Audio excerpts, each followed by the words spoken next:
We start with the morning ritual. 1,000 birds violently clash over the water, dodging and fighting for tiny scraps of bread and fish. This is the breakfast flock. For them, flying is simply a biological mechanism to acquire calories and survive another day. But a mile away from that chaos, flying entirely alone, is a single anomaly. While the others squabble in the foam, Jonathan Livingston Seagull is hundreds of feet in the sky, stalling, falling, and recovering. He is practicing. Jonathan sees the mechanics of flight as a way to test the exact boundaries of his own capabilities. For him, the sky serves as a laboratory for excellence, while for the flock, it remains a simple path to the pier. This perspective does not make him popular. His parents beg him to stop. They remind him that winter is coming, that he is nothing but bone and feathers, and that his biological duty is to fit in and eat. The obsession with immediate survival creates a narrow horizon. By focusing every ounce of energy on the next meal, the flock ensures they will never discover the potential hidden in their own wings. At 70 miles per hour, wind resistance causes a standard seagull's wings to go unstable, but Jonathan bypasses this limit. He folds his wings tightly, leaving only the tips extended, transforming into a living dart. He puts this to the test from 5,000 feet up, plummeting directly toward the ocean. He hits terminal velocity, 214 miles per hour, tearing straight through the center of the breakfast flock. It is the fastest any seagull has ever traveled in history. Instead of celebrating this breakthrough, the flock's elders drag him to the center of the beach. They declare him an outcast for violating the tradition of the family, banishing him to live alone on the distant cliffs. By achieving what the others claimed was impossible, Jonathan has exposed their limits as self-imposed. To maintain the comfort of the group's traditions, the council must remove the bird who proved those traditions wrong. Years pass in isolation. Then, 2 radiant, glowing gulls appear beside Jonathan in the night sky.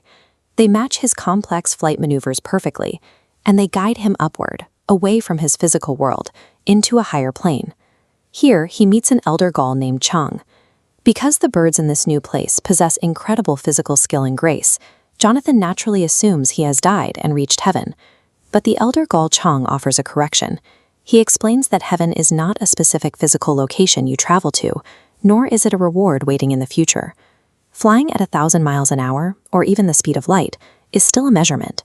Any number constitutes a limit. Chiang reveals that perfection has no limits at all. Heaven, he says, is the state of being perfect. The grueling physical milestones Jonathan achieved over the ocean were merely a preliminary exercise. To reach true mastery, he must leave the concept of physical limitations behind entirely. Chiang's instruction relies on a total, fundamental shift in perspective. True travel begins by knowing the destination is already reached. This diagram maps the perception Jonathan must discard. He has always defined his existence by this rigid 42-inch wingspan, a physical boundary that tethers his mind to the mechanics of the ground. When he finally accepts his unlimited nature, the physical world stops holding him back.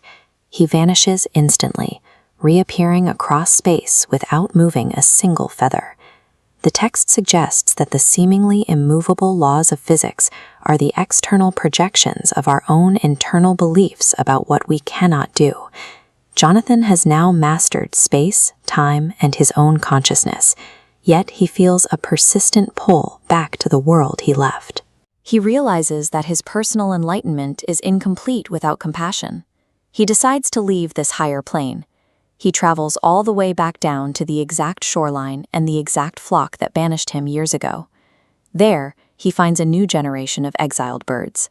Gulls like Fletcher, who have been cast out for trying to push their own limits, are now struggling alone against the wind. Jonathan takes them under his wing. He meets them where they are, translating abstract philosophy into practical lessons on high-speed dives and low-altitude glides. This is the final stage of his journey. Personal greatness only finds its true purpose when it is used to return to the dark and elevate those who are still struggling to fly. Of course, many birds in the flock refuse to listen. Cynics, like the character Anthony Seagull, dismiss Jonathan's flights as myths. fairy tales invented to comfort those who cannot face the harsh reality of the world. It is easy to adopt that mindset. When you are grinding through the daily motions, life often feels like a bleak, illogical collection of blood and bone with no higher purpose. This dedication page reframes the entire story. Bach addresses the real Jonathan Livingston Seagull, moving the narrative from the aerodynamics of a bird into the internal geography of the reader.